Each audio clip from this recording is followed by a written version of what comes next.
Did you know your risk of vaginal yeast infection increases after menopause? I know for women, there is a lot of things that go off after menopause, especially a lot of things associated with our period. They kind of ease off after menopause. But one of those things that do not go off, in fact, it increases its vaginal yeast infection, and there is a reason for that. So, in this video today, I'm going to tell you why women will have more vaginal yeast infection after menopause, how they can prevent it, and also the treatment that are available to manage vaginal yeast infection during menopause. So normally our vagina will have a healthy balance of bacteria and yeast. But however, when this balance is disrupted, this yeast that is already present in the vagina, not causing any problem, will now start to overgrow. And when it overgrows, that is when you start seeing those symptoms of yeast infection.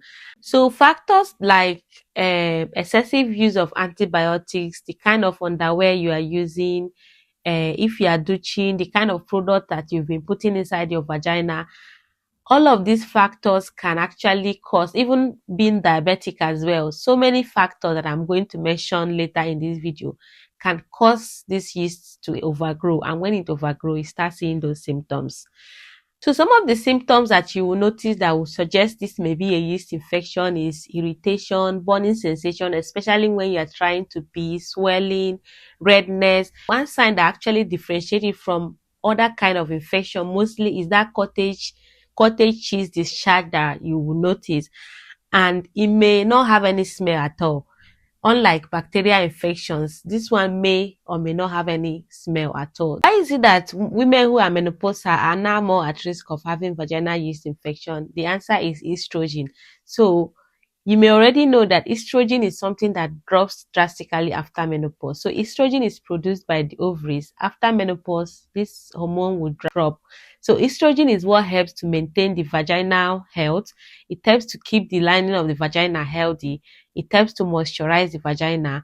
It also helps the good bacteria called lactobacillus. So also during menopause, the vagina becomes less acidic. So ideally, the vagina is slightly acidic. But during menopause, this acidity of the vagina reduces, and then this condition also allows yeast infections to grow. So yeah, that is also a factor.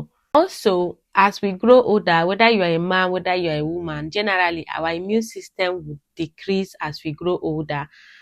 So it means that any infection that comes, including the ones that your body would have fought more easily, will just affect you.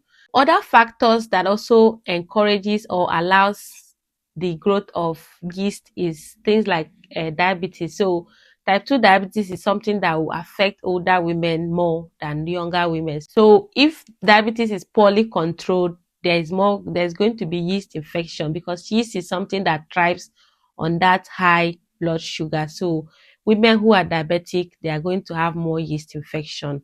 Also, because women around this age as well will be exposed to different kinds of infections, so you might find out that you are taking more antibiotics than you would have normally done years back. So antibiotics use is a factor that increases your risk of vaginal yeast infection, because as much as it is killing the bacteria you want it to kill, it is also killing the good bacteria that are found in the vagina.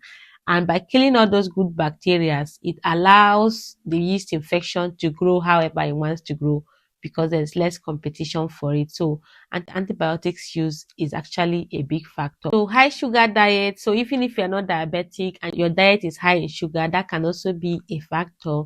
If you are wearing non-breathable pants or underwear, that can also increase your risk of vaginal yeast infection. But one important thing to also note that sometimes what feels like a repeated vaginal yeast infection might also be symptom of different other things. It might be a bacterial infection actually.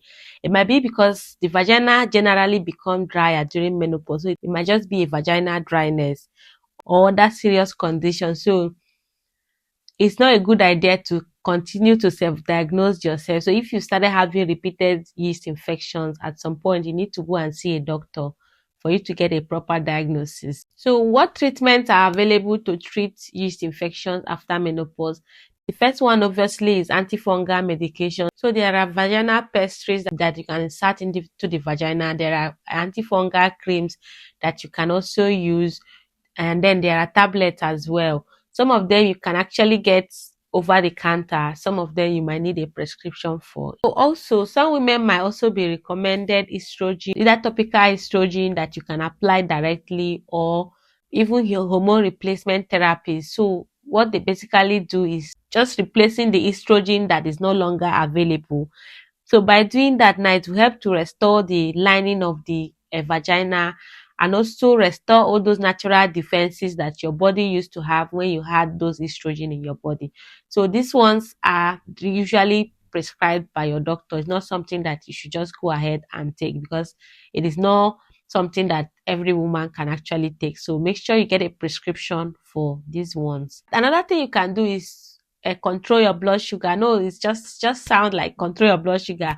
Actually, some women take because they started having all this repeated vaginal yeast infection, which is why at some point you need to get diagnosed. You just don't keep taking all these antifungal medications.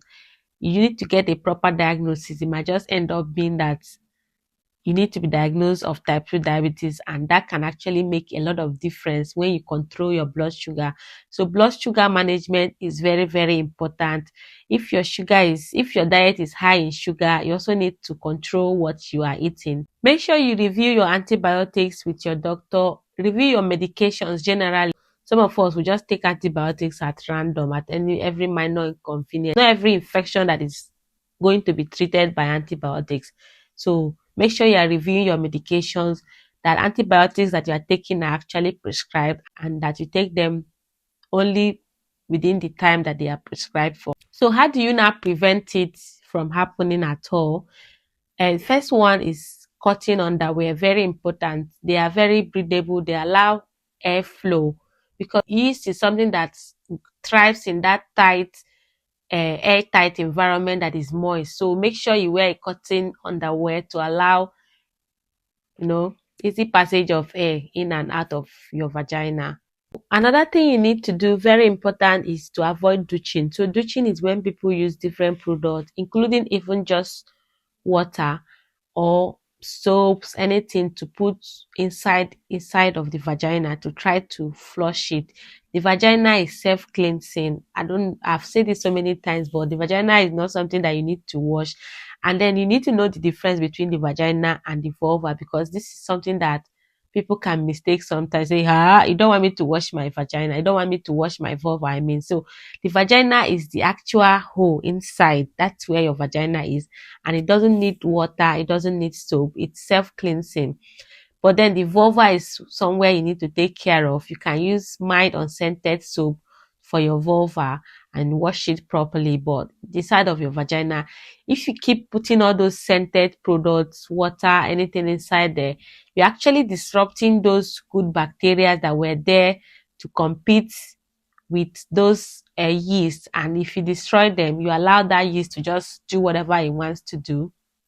And also, it can also disrupt the pH of the vagina. If you disrupt that slight acidic nature of the vagina, you also increases your risk of having an infection. I've already said this one. Make sure you reduce your sugar intake. Your antibiotics, take it for only the duration of time it is prescribed for. Use lubricant if you need to. It will help to reduce irritation in your vagina.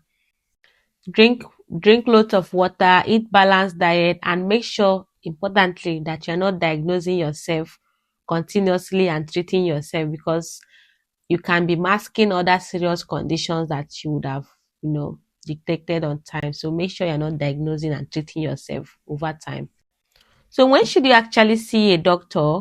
I know I've said it so many times that you shouldn't self-diagnose, but when should you see a doctor? First one is the first infection you get after menopause. Make sure you see a doctor. Let somebody actually tell you that this is a yeast infection. If you're having a yeast infection 3 to 4 times a year, you need to see a doctor for that. If it is causing you severe discomfort, definitely you need to see a doctor. If the discharges are not in line with what you expect, the vaginal yeast infection, or the smell as well, if you just don't understand it basically, you need somebody to check it for you. Then you need to see a doctor. Don't use ChatGPT. Don't use Google.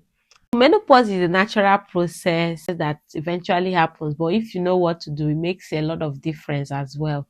And if you think this video was helpful in any way for you, Make sure you subscribe to the channel and also share this video to someone else.